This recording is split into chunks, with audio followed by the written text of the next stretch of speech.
നമ്മുടെ രാജ്യം ഇന്ന് രാജ്യത്തിൻ്റെ ഇൻഡിപെൻഡൻസിൻ്റെ 79ാം വാർഷികാഘോഷങ്ങളുടെ നിറവിലാണ്. എല്ലാവർക്കും സ്വാതന്ത്ര്യ ദിനാശംസകൾ. ഈ ഒരു ദിവസം ചില കാര്യങ്ങൾ കൂടി നമുക്ക് ഓർമ്മിച്ചെടുക്കാം.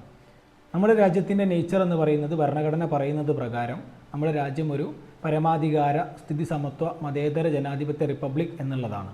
നമ്മുടെ രാജ്യം ഒരു ജനാധിപത്യ രാജ്യമാണ്. ലോകത്തിലെ ഏറ്റവും വലിയ ജനാധിപത്യ രാജ്യമാണ് ഇന്ത്യ. ജനാധിപത്യ രാജ്യങ്ങളിൽ ആ രാജ്യത്തെ നയിക്കേണ്ടവർ, ഭരിക്കേണ്ടവർ അവർ ജനങ്ങൾക്ക് വേണ്ടി ജനങ്ങളാൽ തിരഞ്ഞെടുക്കപ്പെടുന്ന ജനപ്രതിനിധികളായിരിക്കും.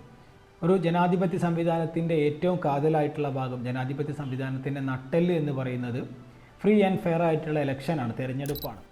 നീതിയുക്തമായ തിരഞ്ഞെടുപ്പുകളിലൂടെ തിരഞ്ഞെടുക്കപ്പെടുന്ന ഓരോ ജനപ്രതിനിധികളുമാണ് ഈ രാജ്യത്തെ ഭരിക്കേണ്ടവർ, നയിക്കേണ്ടവർ. അതിനു വേണ്ടിയിട്ടാണ് നമ്മുടെ ഭരണഘടന 18 വയസ്സ് പൂർത്തിയായിട്ടുള്ള ഓരോ പൗരനും ഒരു വോട്ട് എന്ന അവകാശം നൽകിയിട്ടുള്ളത്.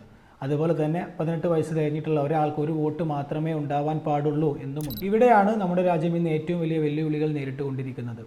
18 വയസ്സ് പൂർത്തിയായിട്ടുള്ള പലരുടെയും വോട്ടവകാശങ്ങൾ തള്ളപ്പെടുന്നു. ഒരാളുടെ പേരിൽ അനേകം വോട്ടുകൾ ഉണ്ടാകുന്നു. ഫേക്കായിട്ടുള്ള അഡ്രസ്സ്, ID പ്രൂഫ് എന്നിവ ഉപയോഗിച്ചുകൊണ്ട് കള്ള വോട്ടുകൾ ഉണ്ടാക്കുന്നു. അവ പോൾ ചെയ്യപ്പെടുന്നു. മരിച്ചുപോയ ആളുകൾ പോലും വന്ന് വോട്ട് ചെയ്യുന്ന ഒരു സാഹചര്യം ഉണ്ടാകുന്നു. ഇത് യഥാർത്ഥത്തിൽ നമ്മുടെ രാജ്യത്തിൻ്റെ ജനാധിപത്യത്തിൻ്റെ തകർച്ചയായിട്ട് വേണം കണക്കാക്കാൻ. ഇതിലൂടെ നമ്മുടെ ഭരണഘടനയുടെ മൂല്യങ്ങളാണ് ഇല്ലാതാവുന്നത്. ഇതിനെതിരെ പ്രതികരിച്ചേ ഭരണാധികാരികൾ അവരുടെ പൊളിറ്റിക്കൽ പവർ ഉപയോഗപ്പെടുത്തിക്കൊണ്ട് ഈ രാജ്യത്തിൻ്റെ ഭരണഘടനയ്ക്ക് വിരുദ്ധമായി പ്രവർത്തിച്ചുകൊണ്ട് ഇവിടുത്തെ ജനാധിപത്യ സംവിധാനങ്ങൾക്ക് തുരങ്കം വെക്കുന്ന പ്രവർത്തനങ്ങളാണ് ചെയ്തുകൊണ്ടിരിക്കുന്നത്.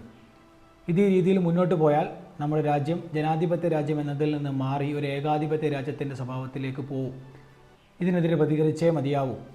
ഇല്ല എങ്കിൽ ഇന്ന് നമ്മൾ അനുഭവിച്ചു കൊണ്ടിരിക്കുന്ന ഈ സ്വാതന്ത്ര്യം എന്നത് വെറും ഒരു പേര് മാത്രമായി ഒതുങ്ങുന്ന ഒരു ഭാവി. ഈ രീതിയിലാണ് നമ്മുടെ രാജ്യം മുന്നോട്ട് പോകുന്നത് എങ്കിൽ, ഇത്തരത്തിലാണ് മുന്നോട്ട് പോകുന്നത് എങ്കിൽ ഭാവിയിൽ നമ്മുടെ നാട്ടിലെ ജാതി, മത, ഭാഷ, പ്രാദേശിക ന്യൂനപക്ഷങ്ങളുടെ ഒക്കെ ജീവിതം വളരെ ദുസ്സഹമായിരിക്കും. അതുകൊണ്ട് തന്നെ ഇതിനെതിരെ പ്രതികരിച്ചേ മതി. ഇന്ത്യയുടെ 79ാം സ്വാതന്ത്ര്യ ദിനത്തിൽ ഈ പറഞ്ഞ കാര്യങ്ങളെ പറ്റിയെല്ലാം തന്നെ നമ്മൾ ബോധവാന്മാരായിരിക്കണം.